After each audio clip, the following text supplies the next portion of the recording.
What an ominous way to begin the question and answer period.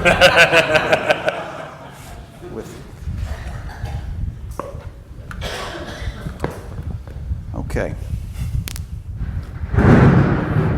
We'll do our best to stay focused. That's kind of scary out there. Questions, comments? David Peak? Chris, I was looking forward to this presentation. You and I have talked about this over the last, well, actually 2 years, really. But I mean, I appreciate, A, all the work you put into it, B, that it is something that, if anybody here questions, he lives and breathes these things, and we need men who understand the things that are coming, and I appreciate this is an expertise you've settled in. I wanted to come alongside you on a couple of things. It's going to sound like I'm contradicting you, but I'm not. I have done some tests with some of the different models on, and being very careful with my prompts to not lead it.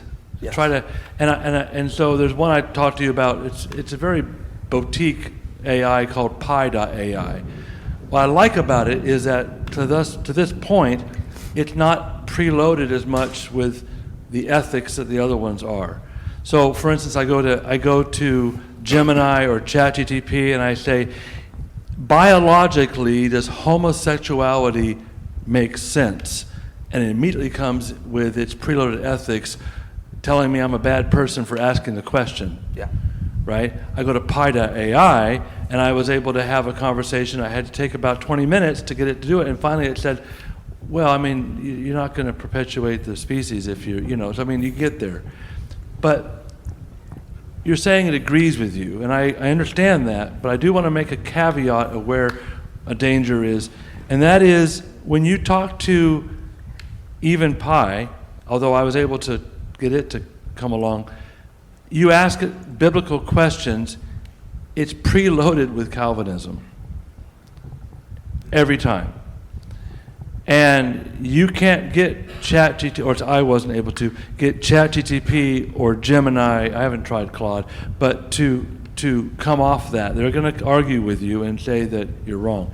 With Pi, I was able to, and again, not ask it to agree with me. I would say, here's a bunch of verses, what does this say? I had to go through all the conversion texts and Acts, and after a while it would say, oh, and it would say, yes, I see you're right? I didn't ask it to tell me that, so it did do that, but it would tell me that baptism was necessary for salvation. 24 hours later, it forgot all of that, right? So. Yeah. So anyway, I thought I'd just kind of load some of that stuff up to you and have you comment on that. Yeah, that's what I meant by the ethics, right? It's not necessarily the wokeism, the stuff that's pretty obvious. It's the undertone stuff that maybe would be harder to catch.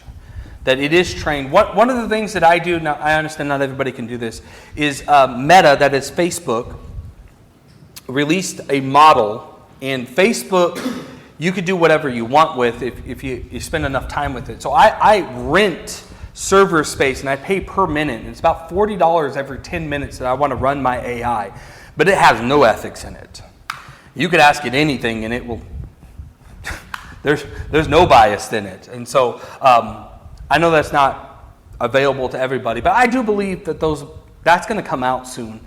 As this technology gets simple, one of the optimization things that they're really working on, trying to get these models to work on your phone and to work on a computer. They don't. It takes rooms 10 times the size of this room to run some of these models. I mean, it's millions of dollars of equipment just to ask it a question. So I hope that answers your question. Yeah. Note that, please tell people that you also use a closed LM. Explain that a little bit. Yeah, so an LM is a large language model. Basically, it's an AI. You can download, if you so choose to go into this rabbit hole, off the internet, and you can have your own AI, and you can train it however you want. It does not connect to the internet. It doesn't connect to other sources. It is completely yours, and you could do whatever you want with it. In fact, that's what I see right now in the few cases that I read about people misusing AI and the laws. Maybe in Florida is a good example of that. There's some young kids that were taking pictures of one of their classmates and doing some pretty inappropriate stuff with that image. And that was all because it was a closed model and it wasn't trained by these large companies. Understand the large companies have their own biases. So if you're using Claude, these are the different models. Claude, Gemini, Grok, that's Twitter basically, and OpenAI or ChatGPT. And so those all have major biases in it. And we don't see a lot of unbiased models yet. But I feel that's coming because people are getting sick and tired of this wokeism, and people are already complaining about it. Luke Goad. Be nice, Luke. So we've talked about this quite a lot. Yeah. I think it's pretty amazing. You can take the existing writings and videos that somebody has created, and so like you were talking about the Harry Potter series, but you could take all of our existing writings from Alexander Campbell if you wanted to, and make a AI podcast where Campbell and McGarvey are talking about different subjects. And that's amazing in some ways. It's terrifying in others because people are going to place a level of authority on that that is very undue. And I guess it can be Pandora's box. It can be an amazing study and research tool, but it also it's designed to give you what you want. Yeah. And so it's created this situation where people, the echo chamber effect is real, and people think they're having a logical argument, and really it's trying to figure out, well, what's the answer you're looking for? I'll give you that answer because that's what the AI has been trained to do. I guess my question to you is there a way to prompt AI to where you don't get the echo chamber? What are some methods where you can be asking these different AI programs your question, and you help to remove the bias both from its existing ethics, where it's going to typically answer in a Calvinistic way, and from your question to where it doesn't always give you the answer it thinks you want? Yeah, I'm very cautious about giving particular sentences. Ask your question from opposing sides. That's what I would say. I typically use all four of the big models personally when I'm trying to study something or ask a question. And I ask it kind of the opposite for each model. And one of the things you can do is you can go to a fresh chat window where it doesn't have any history. In fact, all my models, I turn off all the history because I don't want it to remember previous conversations because I'm trying to get rid of that bias. And you can go to a fresh chat bot, ask it the question this way, go to another fresh chat bot, ask it the opposite way, and then go to all the models and kind of compare the answers. And if all of them agree, no matter which way you ask the question, you're probably on the right track. That's what I would say. I know that's a lot of footwork, but if you're studying something, it's a lot of footwork. But once again, I treat it just like a commentary. I read a commentary, I think for it myself. You know, the Bible's the only authoritative thing we have. And so we need to make sure that we're thinking through stuff. We are not reliant. That's what I meant by over-reliance on technology. That's my best advice. I don't know, it's so hard to explain, but there's ways to do it. The easiest, if you guys want to use it today and get some pretty good answers, just go to it and say, hey, I'm from the Church of Christ. We're the conservative branch. We don't believe in women cut their hairs. We use 1 cup, 1 loaf. And by and large, if you just start the conversation that way, it gets you some pretty decent answers. It really will after that, as long as you preface with that. And that maybe answers a little bit of David's question. That's how you get rid of all that. You just tell it where you're from. And it's like, oh, okay, you don't want to hear that. So. David Griffin.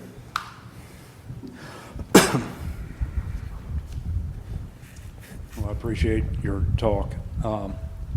And I feel impressed. You used one of my questions in your thing.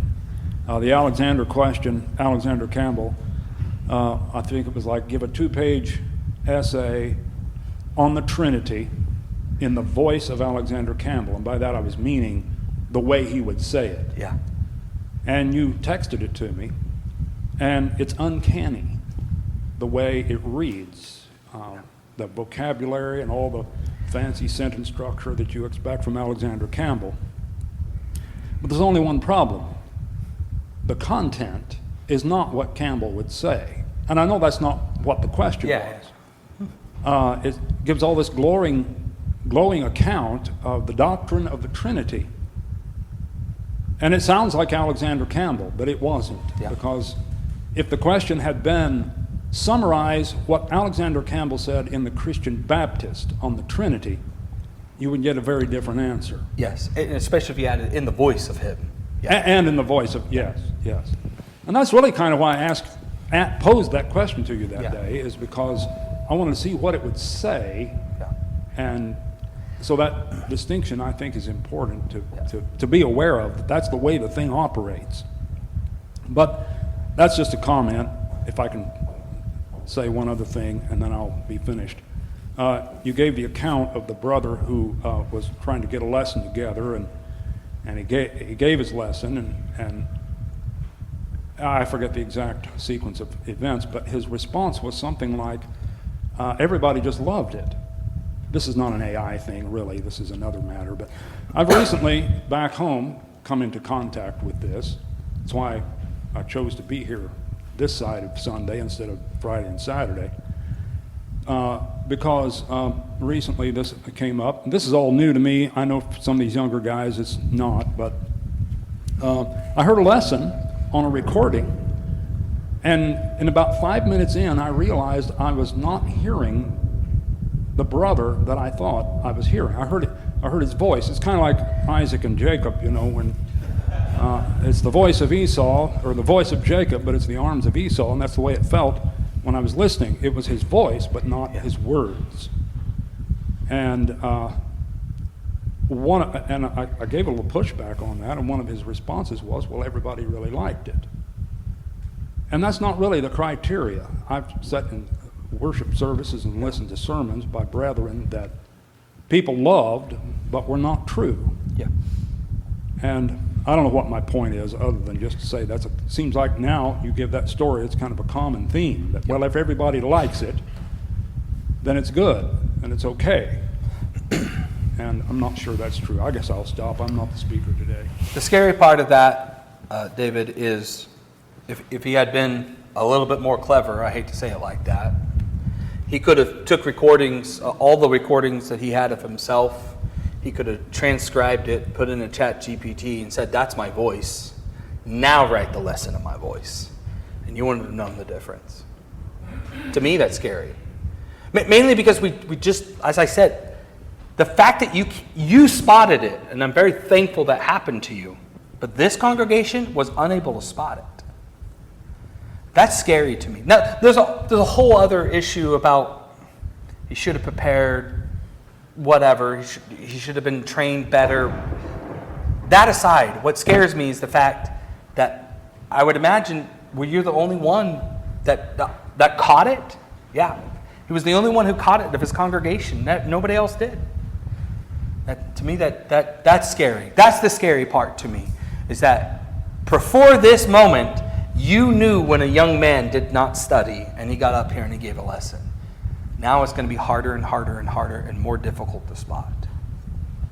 Okay, we've got 4 guys left, and I'm seeing about 10 or so minutes. We'll see if we can get through them. Matt Barnes.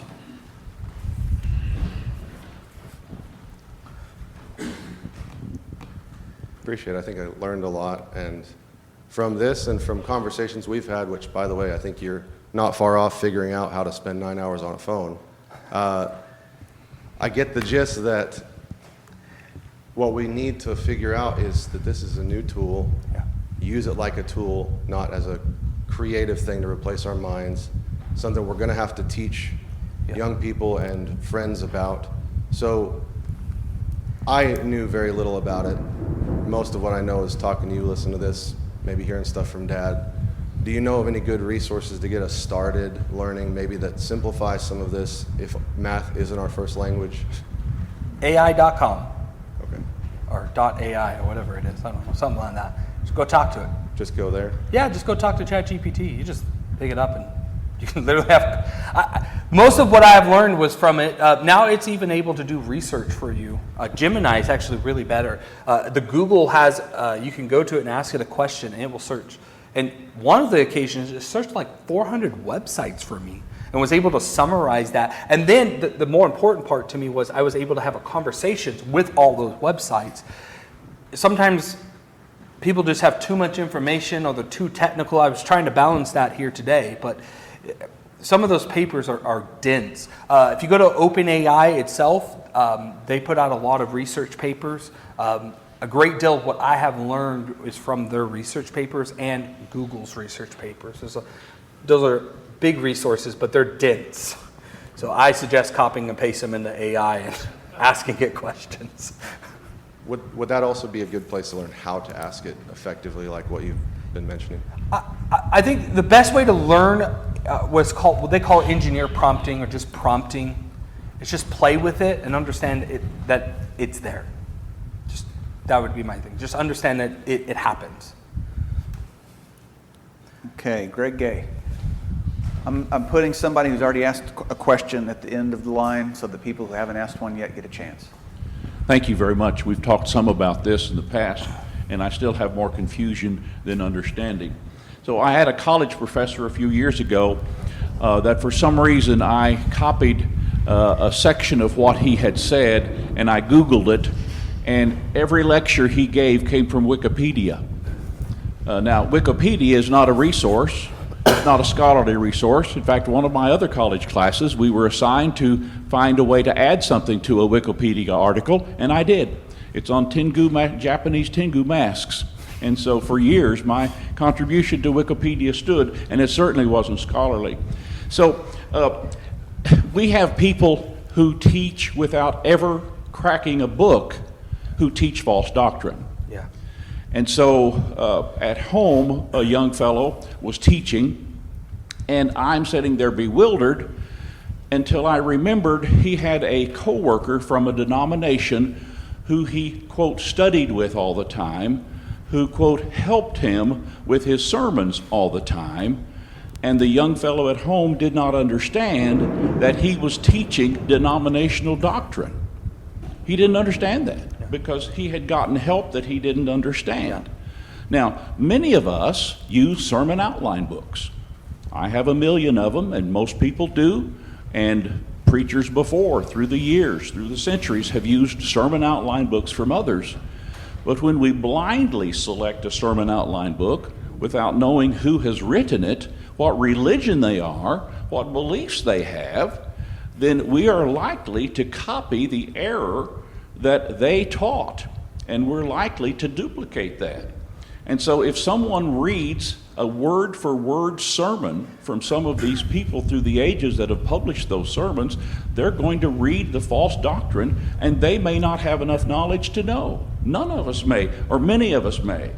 And so I think it is okay, here's my point of this rambling, I think it is okay for us to ask local teachers and even preachers, where did you get this outline? Where did it come from? And who are you following in your teaching? Because if we don't know, if somebody has got a favorite Baptist book that they just love, those sermons, then they're going to teach Baptist doctrine. And they won't mean to, but all of a sudden you have us drifting away from the truths because we haven't studied that. So many of us use sermon outlines as a place to start. And so we can do that without AI, but I can see that it is a very grave danger that it is easier to do with AI than it has ever been before. This is my humble opinion. There are men much wiser here that know more than you. But this was the advice that I was given, and it helped me a lot. Learn to think before you ever crack a commentary. And I think now more than ever, it is very important to teach people how to think. How to think and reason for themselves, and how to read. I think now more than ever, that's going to become an issue. And I'm very glad to the person who gave me that advice. It was actually Ron Jordan, if you know that man. He gave me that advice. And I spent many, many years. In fact, my first commentary that I ever cracked was 5 years ago. As shocking as that may sound. I never touched them. I just read the Bible. So, and I know there's other men that follow a very similar path. And I appreciate people who do that. But I think there are tools and resources that we can use, and we need to be very cautious, especially about our approach in using them. So thank you. Brother Art Lynch.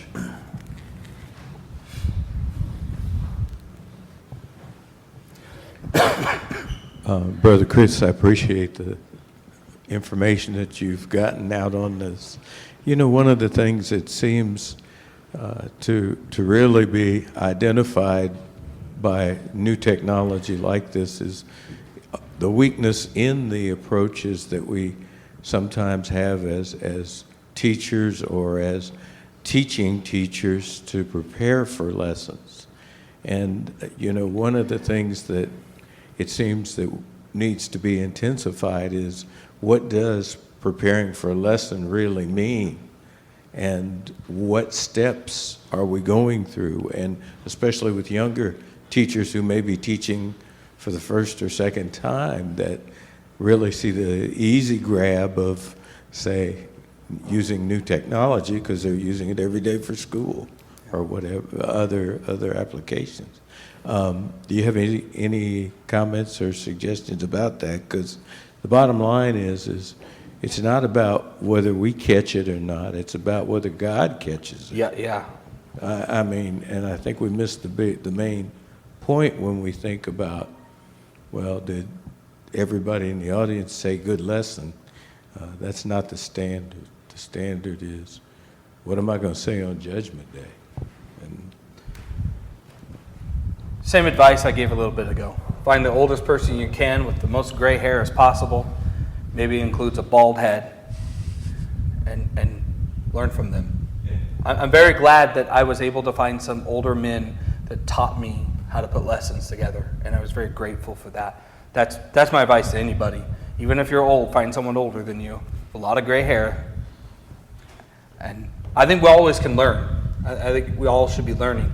I don't think I'm qualified to be the person to stand up here. This is how we should teach the next generation. There's you and many other are more qualified than maybe how we should do that. My whole point of the lesson is this. We just need to be aware. This is happening, and this is what I talked about. And this isn't even my big concerns of some of the stuff that it will do and is coming very soon. Maybe if I ever get asked back to speak again, I'll tell you about the new things. But there's some scary stuff in the pipeline. Doug Edwards.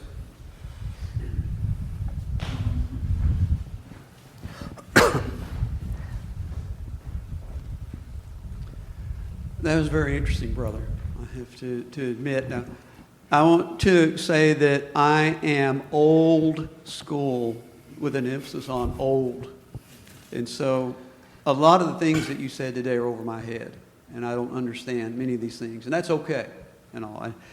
What I do want to say is whether we like it or not, our teaching is evolving in many ways. When I first began teaching, I wrote things on paper, pen, to paper. All my lessons were written down. Then I graduated to a manual typewriter. Then I graduated to an electric typewriter.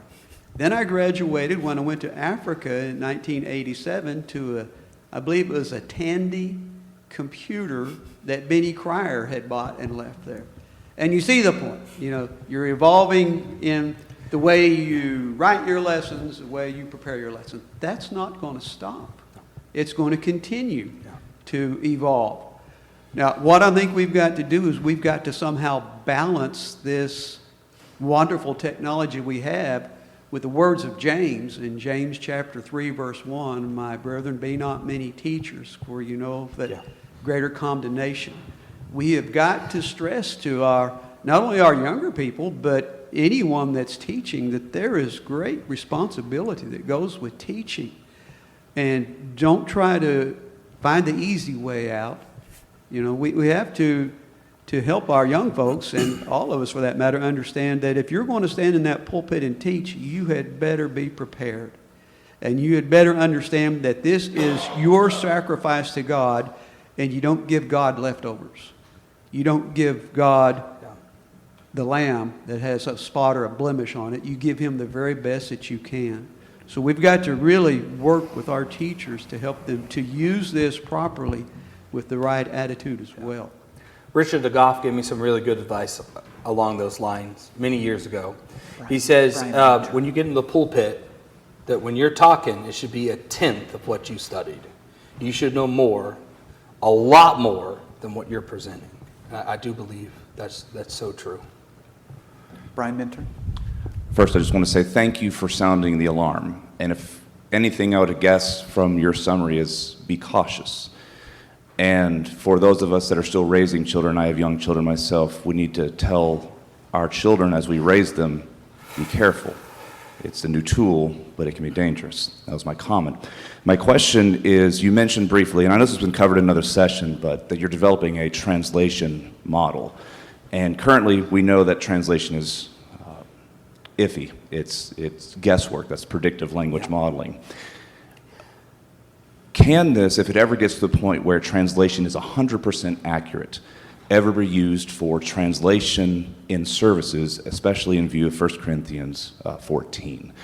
Do you feel that the someone in that scripture using AI would violate that scripture? I'll say that, do I think it could be accurate enough? Yes. And I'll leave that debate to Sean Willis and many others. I don't know. I'm still studying that out. I'm still thinking that through myself. There's a lot there. I know men have different ideas about how to do that.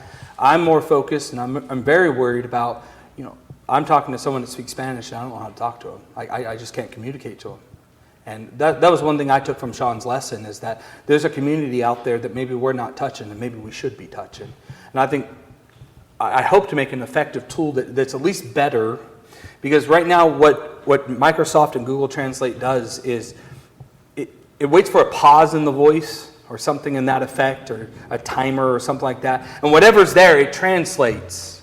And that the problem with that is if you don't have a complete thought or complete sentence, it doesn't translate it correctly. So what mine's going to do is, as you're talking, it's putting it into a model, and it's asking, is this a complete sentence? Is this a complete thought? And then once that's achieved, then just send it to the model, or to the translation model, and then the voice model, and then spit it out. So there's a little bit more delayed in what I'm doing, but I'm trying to get more accuracy. Will it be accurate? I mean, as of right now, it's like 99.8% accurate in, was it 96 languages or something? That's pretty accurate. Will it ever be perfect? I don't know. I mean, like I said, it surpassed human intelligence. So, I mean, these things are only going to get smarter and smarter. So, Brother, I'd like to give you a final thought, but I'm also going to ask a mini question, if I can. Maybe a bit different than what we've been talking about. I'm concerned with the deep fake things that you mentioned, and specifically for churches that put content online or have a large presence, especially, if you start maybe aggravating other groups that then want to sully our good name. Should churches be ready to have like an insurance rider in case they get sued because of, somebody took them and deep faked some racist or slanderous accusation? Is there anything that we ought to see in the storm coming of some bad player using deep fake against us? Or are we being too, maybe I'm just being too, I got a tinfoil hat on about it, I don't know what word I might say. I'm just a little scared that maybe I better not post anything on the internet anymore with my face. that's a super interesting question. Blessed are men when they revile you and persecute you for my sake. That's what I'll say. If people are against us, well, maybe we're doing something right. I don't think the spread of the gospel, the Bible teaches us clearly, it will never be hindered. It will always spread. It will always be somewhere. Am I afraid of that? Yeah, that's probably going to happen to a church at some point. Should we get insurance? I don't know.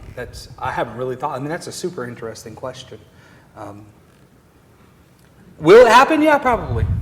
I really do believe that. People will start making a clone of you, of your voice, your face, saying some pretty outrageous things. Yeah, that probably can happen. I don't consider myself young per se, but I do know that the young people at the New Year's meeting made a meme out of me preaching a couple of years ago in jest. It was good. It was funny.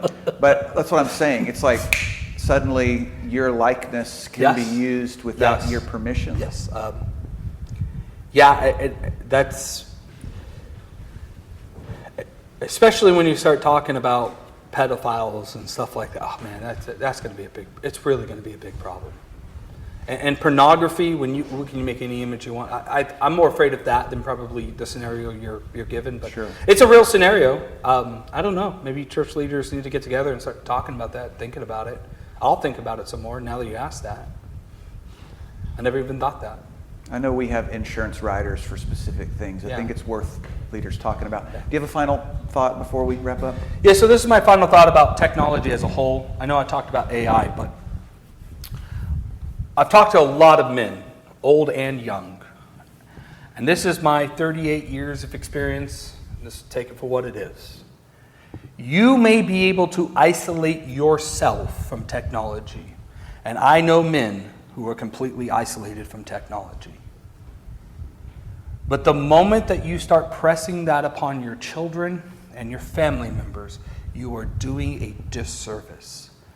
Children today, not even children, young men today, young women today, have no choice but to use some of these technologies. You can't get a job without having a Facebook sometimes. And I think AI is going to be incorporated in many facets of life. So you may be able to isolate yourself. You may not understand it, and that's fine. Maybe you don't. But don't get in the way of young men and men like myself that are trying to do our best with the talents we have to spread the gospel.